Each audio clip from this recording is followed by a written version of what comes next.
The Big Penis War, a long, hard fight over the first cosmetic penis implant. So to understand what's really going on here, we got to go way back, right back to the start. The origin of penis enlargement goes all the way back to the Kama Sutra, the 4th century. They advised men in the book to rub wasp venom on their wieners to help it just inflame, just get nice and girthy. That's the thing is I can't imagine someone in year 300 extracting venom from a wasp. That's how far back insecurities go. It's not so if you're a Gen Z and you feel like you're getting picked on as a man for being insecure about, your feelings or your penis size. It wasn't you. It was also these big, strong, burly men that you see in cave drawings back in the day. They also were scared. So it's okay. It's okay. Keep your head up, kid. Keep your head up. And worst case, you're a fetish. It's all good. Anyways, after 4th century, fast forward to the 16th century, the Tupinamba people of Brazil enlarged their wieners with snake bites. We don't know if it was like to the arm that like kind of like let the venom go there or just straight to the peen, but I assume straight to the peen. Yeah. Yeah. You attack the problem at the source. Yeah. Right? Again, would you feel anything though? Like if you did that, like would it even feel good for you? That's just for her pleasure, I feel like. That's a real man. Hey baby, I love you so much. I'm gonna poison my schlong. I almost said it. I let this snake bite my penis. I'm feeling a little lightheaded right now. I ain't gonna lie. I'm gonna die for this. Yeah, my bones feel like there's bees in them. But look at this thing. I only got 4 minutes to live, so you better make this pleasurable for me, please. That's all I need. What about you? All right. That was 16th century. Let's go a little bit more modern now. So 1930s, anthropologist Margaret Mead observed Polynesian men stretching their penises with weights. So they would tie their schlongs to weighted objects and just hope that they would stretch out over time. Side note, what do you mean observed? Margaret? What does that mean? Like, what right? If her name was Mark Mead, would you have the same question? Yes. Yeah? Yeah, I mean, like, so this is what this is telling me. Okay. So if I want to avoid a charge. Okay. Interesting way to start this, but keep going. I'm no longer watching naked men in a change room for 7 hours. I'm observing over a long period of time male behavioral patterns in an enclosed setting. Right. That's like, how you avoid a charge? It's like the whole idea. Just let me know. I got to let my lawyer know. According to Margaret Mead, observing, then it's science. I see you, anthropologists. I see you. I seen that. I seen that. It's like that whole classic. So I don't trust science, bro. No, I wasn't having sex with this prostitute. I was filming it, so it's pornography. Yeah. You know what I mean? Yeah. Yeah, this isn't prostitution, it's pornography, so it's perfectly legal. Yeah. Yeah. Keep going. I think this is also modern-ish. I don't know, there wasn't a date attached to this one, but it's rumored to have come from Middle Eastern culture. It's a method called jelking. So if you don't know what jelking is, I'll describe it. John will demonstrate. So it's where you wrap the thumb and the index finger firmly around the base of the shaft and continually slide the hand to the head. So it's like when you're on that last bit of toothpaste, you just got to get it out there. That's what jelking is. So don't know what the success rate is on that, but that hasn't been working for me, but I mean... maybe I just haven't been doing it long enough. Man, millimeter by millimeter. That is the origins of penis enlargement. So now that you have a grasp of how far back insecurities of men penile length is, now we can get into this big penis war. So what's going on, John? Explain to the people. So this guy, James Elist, back in the 90s, he's a urologist. He's a surgeon. He starts getting a lot of like people coming into his practice and they're like, yo, I've been getting these like penis enhancements where they're injecting fat, when they're injecting silicone into their wieners. And they're like, yo, now my wiener's like weird shape, bro. Like deformed is what they use in the article. And like, that's a terrible place to be. Yeah. You know what I mean? If you have a deformed wiener, no getting around. He said he had to look some young men in the eyes and tell them, there's nothing I can do for you. And it broke his heart. Yeah. So he was on a mission. So what he did was create this surgery that he could do where he gave you an implant in your wiener. And I'm about to explain it, and you can't look away. I'm going to look you right in the eyes while I explain it here. This is your wiener. Oh, God. These are your balls. Oh, God. He cuts around it. Oh.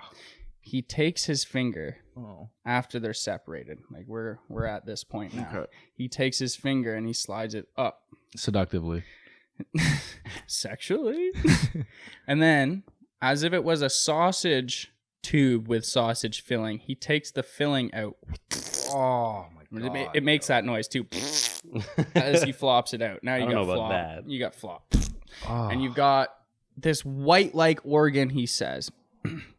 Now he takes his technology called the pneuma. It's essentially a silicone tube that he wraps around the organ that works within your wiener. Okay, he wraps the inside of the sausage in a exterior silicone sausage, and then he takes your wiener skin and rolls it back over the silicone tube that now has the innards of your ween as well as the outside of your ween stretched over it.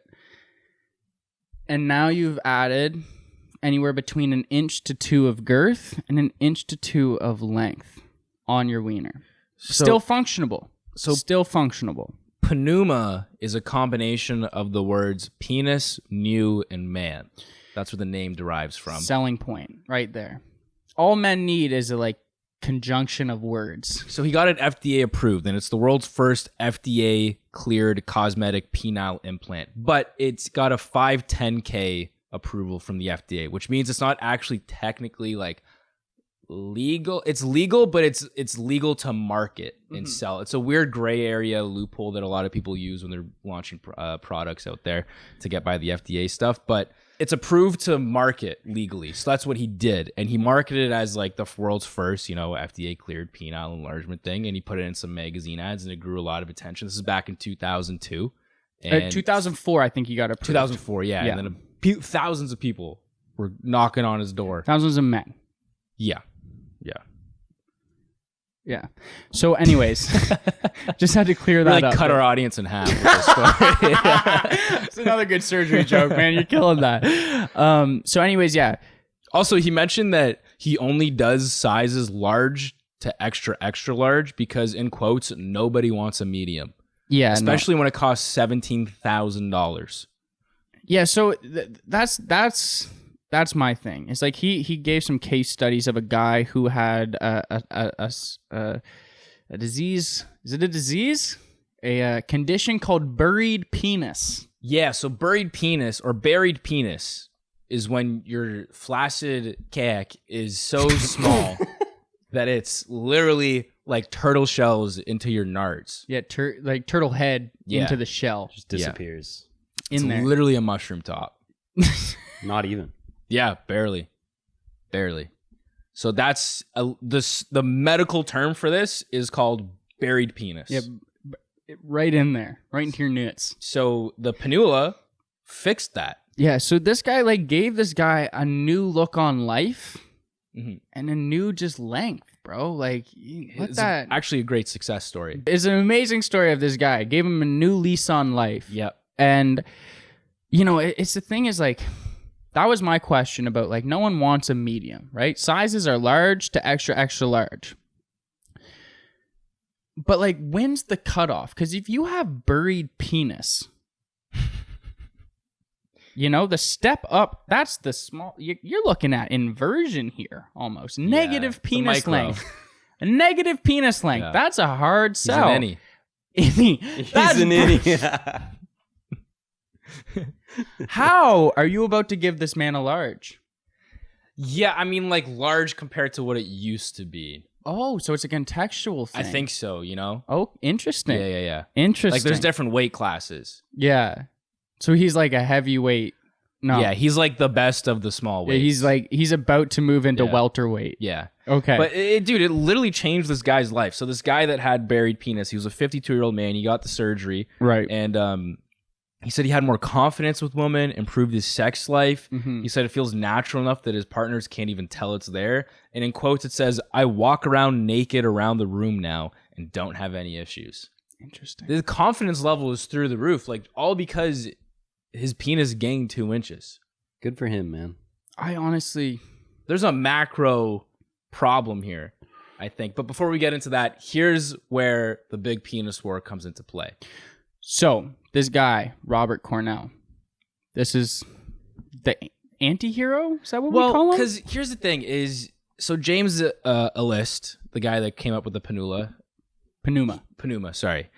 He got so good at it that he started training people, and physicians around the country would fly into Beverly Hills, which is where he's based out of, to learn how to do this.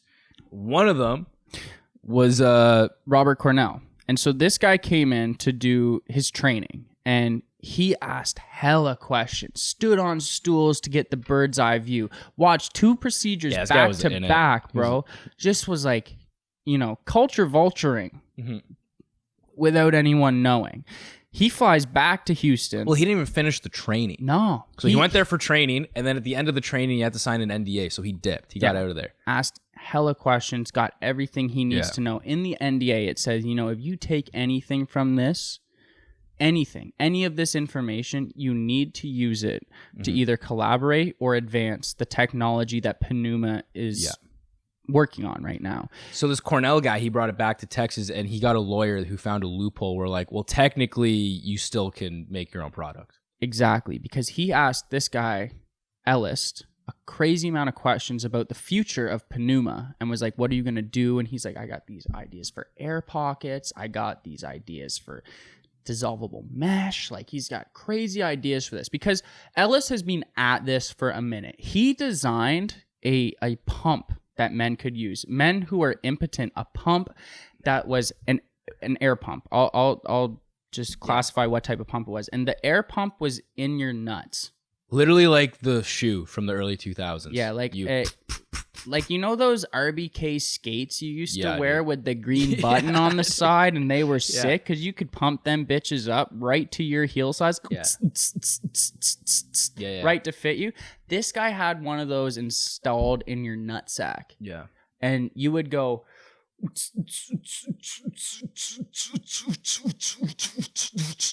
And then you now have this like airbag filled wiener, and then assumedly you would just like pop the pop and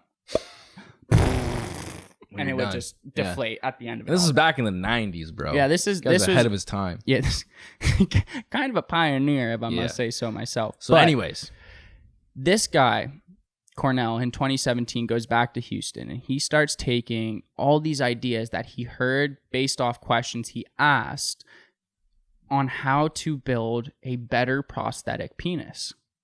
And he does this, and he takes these like advancements, puts them into a prototype. And then so this guy starts doing a new product, a new procedure called the augmenta, like it's his name for the Pneuma. But as soon as he starts doing it, he gets sued. Well, he was doing it for like over a year, and then word spreads quickly in the penile growth industry. When there's only 2 guys doing it. Yeah. Word spread. He was prepping for the debut. Elist found out, and now he's suing his ass. Mm-hmm. So they just went, the trial started a few weeks ago. So the issue here is Elist's side, if you're team Elist, here's what he's saying. It's flat out, plain and simple. He believes his life work's been stolen. He's like, this is what I've been doing. He says, it's taken me 20 years to reach this point with the Pneuma. And he, like you said, he's a pioneer. This is his industry. Mm-hmm. He wants to bring in people to train them, whatever. So he feels like this guy wronged him. He stole his intellectual property. That's that. Plain and simple. The other guy's the villain. Or is he? Because Cornell, he went to the training and he saw several flaws with what was going on with this guy's system, because customers of Elist have reported horrific side effects. Some people, like, not everyone's had a good experience with this guy with their penis enlargement surgeries. So he's like, okay, I see where this is coming from. So what Cornell is saying is that preventing Augmenta, his version of the penis enlargement technology, preventing that from coming to the market, which is what this lawsuit would want, would deprive men of a safer way to enlarge their penises. So this guy is for the people. So That's what he's saying. what side do you lie on? Here's the thing. I don't think we should be gatekeeping penis enlargement. Thank you. Because, I mean, it's like any medical products. You know what I Right. mean, there's not just one cough medicine. Yeah, exactly. There's not just one type of tampon. Dude, that's what I'm You know what I saying. mean? So it's there's like- more than one way to skin a cat. We got Kleenex and Scotties. Right? We got Pepsi and Coke. We got Not medical, but yeah. Ford and Chevy. Yep. Right? Still not medical. We got But I see your Band-Aid. point. We got Band-Aid and the other brands that make Band-Aids. We got no name. Yeah, exactly. And we got Pneuma and Augmenta. So here's the fallout. Mm-hmm. Because they went to trial for 9 days and a decision has been made. So following the 9-day trial, the jury found Robert Cornell and his group liable for trade secret appropriation. Cornell was found liable for trademark infringement, use of counterfeit mark, and copyright infringement, for which the plaintiffs were awarded $16,050. Sorry, $1,650. That's it. Less than 2 Gs these guys are offered. However, the jury invalidated Augmenta's 2 patents and found that Cornell breached their agreements with the International Medical Devices. The judge has yet to determine how much to award the plaintiffs in lost royalties. So I guess more money's come in Elist's way. And I guess Elist just is now running a monopoly because I think they just destroyed this guy's patent of the competitor Augmenta. So this guy got what he wanted. He's gatekeeping the penis enlargement industry. So now men have to travel to Beverly Hills I don't like that. to grow their dicks. I don't like that. Sorry. It's Johnson's. not that men have to. We talked about what words we could use for weens. Come on. It's Dicks not, was it's not not one that of men them. have to travel to Beverly Hills. It's Sorry? it's that the physicians have to travel to Beverly Hills to get the training. Right. And they can do the surgery elsewhere. Yeah, the Pneuma even if one, they but they can't do- do the Augmenta one. no. They have to do his method, Yeah, which and they is have to buy his product. which has Yeah. been proven to have flaws. Yes. Yeah. Because, it doesn't have a 100% success rate. Some men have had issues. There's some horror stories. Like this one guy got the surgery. He's from Houston as well, like Cornell, I guess. And he flew back to Houston and he noticed pain. He couldn't ejaculate. It Yeah. hurt when he peed. So he had to get surgery to remove the pneuma. And the surgery actually cost him to lose 2.5 inches. Yeah, that's hurt. Like not from That's what he hurt. gained, just Yeah. 2.5 inches from where he started from. Being negative 0.5 inches sucks, Bro. dude. Bro. Buried peen. This like guy's got buried peen. getting yourself out of buried peen and then putting yourself further into the hole of Oh, buried peen sucks. Literally.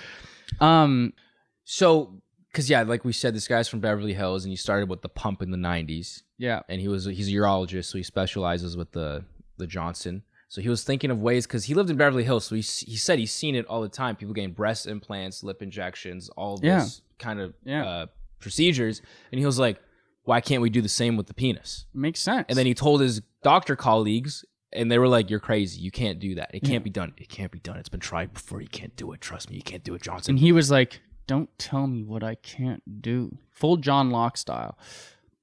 It's for all those So, Lost watchers. Yeah, out then there. he went his own way and he figured out a way on how to do it, which is, I mean, good for him. So I understand what he's saying is like, yo, I created this.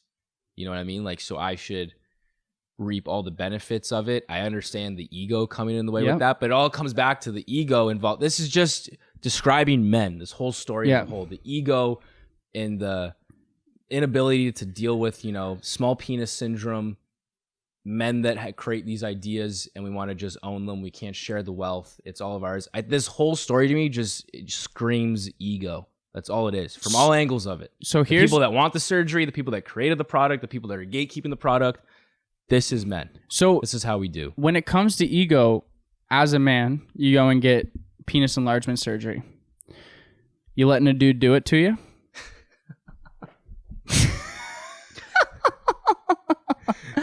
But he goes to get penis enlargement surgery. The Well, if you want doctor a job walks in. done right. Yeah, exactly. Doctor walks in. He just goes, "No homo. Put me under, doc." Yes. I was gonna get penis enlargement surgery, babe, but the doctor was a dude, and I'm not gay, so I just backed out. That of and I didn't want a dildo inside me permanently. That's That's basically what it is. It's essentially that. You think this guy would have had to have had a small ween? Because when you create a new product, it's because you see a problem, Right. So is this guy like, I see a problem in my own life? He can't do the surgery on himself unless he's just a fucking savage. Crazy There's origin another Lost story. reference for you. Or is he hung and he's like, I feel terrible for my brothers. No, no man feels that sort of remorse for his brothers. Yeah. No way, man. Yeah, I don't know how I feel about this, man, because this guy's kind of a legend for coming up with this, especially when doctors, like colleagues, like high profile doctors back then were telling him like, dude, it can't be done. And he did it anyways. But also this guy trying to like elevate it, did it in a bit of a scummy way, sure. Yeah. But he was trying to Zuck him, dude. Straight up. He was trying to Zuckerberg him. He's trying to Zuck. Trying to zuck that thing off, bro. Zuck that shit right off, bro. Is Zuck evil? Yes. Yeah. Is he a revolutionary? I don't know if I'd use that word, but he did change the game, I guess. He's a pioneer. He's a pioneer. Revolutionary. So I don't know how I feel about this. Also, too, like the bigger issue of like, I don't know if women care about penis size. Have we ever asked women how they feel about it? Because it's always dudes talking about this, like, oh, my dick's fucking big, oh, big fucking dick. You know what I mean? Mm-hmm. It's only us that we talk about it. I never really talk to girls about. I don't think girls really care, to be honest. I've actually heard more girls say that they don't like it when it's too big. I'm sure you have. Yeah. Were you crying when they told you that? Were you sitting in the corner of the room, just looking out the window, like? When that was happening? Yeah. This is exactly what he was talking about, though. You're the fucking problem. You're the problem.